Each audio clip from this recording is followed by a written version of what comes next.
5 minutes of Harry Potter and the Sorcerer's Stone by Joanne K. Rowling. Chapter 1. The Boy Who Lived.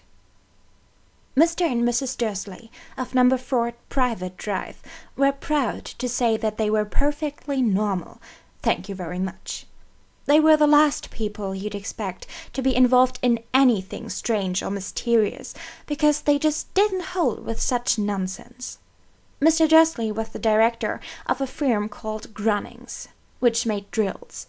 He was a big, beefy man with hardly any neck, although he did have a very large mustache. Mrs. Dursley was thin and blonde, and had nearly twice the usual amount of neck, which came in very useful, as she spent so much of her time craning over garden fences, spying on the neighbors.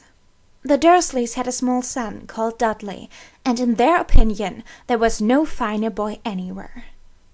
The Dursleys had everything they wanted, but they also had a secret, and their greatest fear was that somebody would discover it. They didn't think they could bear it if anyone found out about the Potters. Mrs. Potter was Mrs. Dursley's sister, but they hadn't met for several years. In fact, Mrs. Dursley pretended she didn't have a sister, because her sister and her good-for-nothing husband were as un-Dursleyish as it was possible to be. The Dursleys shuddered to think what the neighbors would say if the Potters arrived in the street. The Dursleys knew that the Potters had a small son too, but they had never even seen him. This boy was another reason for keeping the Potters away. They didn't want Dudley mixing with a child like that.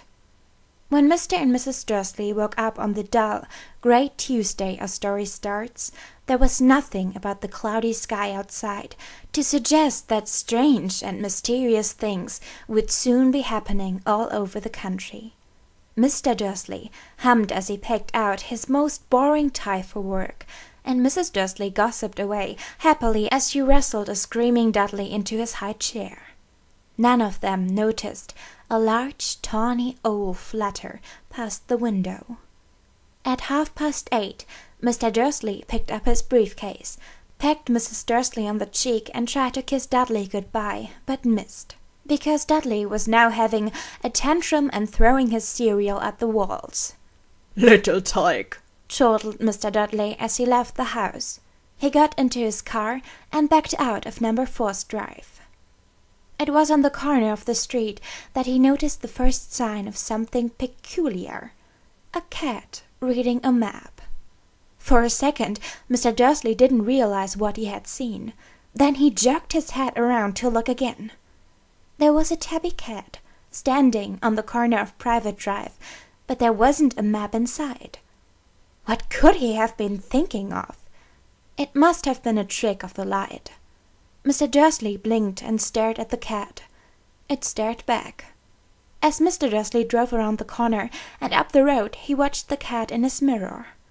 It was now reading the sign that said Private Drive. No, looking at the sign. Cats couldn't read maps or signs. Mr. Dursley gave himself a little shake and put the cat out of his mind. As he drove toward town, he thought of nothing except a large order of drills he was hoping to get that day. But on the edge of town, drills were driven out of his mind by something else. As he sat in the usual morning traffic jam, he couldn't help noticing that there seemed to be a lot of strangely dressed people about. People in cloaks. Mr. Dursley couldn't bear people who dressed in funny clothes. The get-ups you saw on young people. He supposed this was some stupid new fashion. He drummed his fingers on the steering wheel, and his eyes fell on a huddle of these weirdos standing quite close by. They were whispering excitedly together. Mr. Dursley was enraged to see that a couple of them weren't young at all. Why, that man had to be older than he was, and wearing an emerald green cloak. The nerve of him! But then it struck Mr. Dursley that this was probably some silly stunt. These people were obviously collecting for something. Yes, that would be it.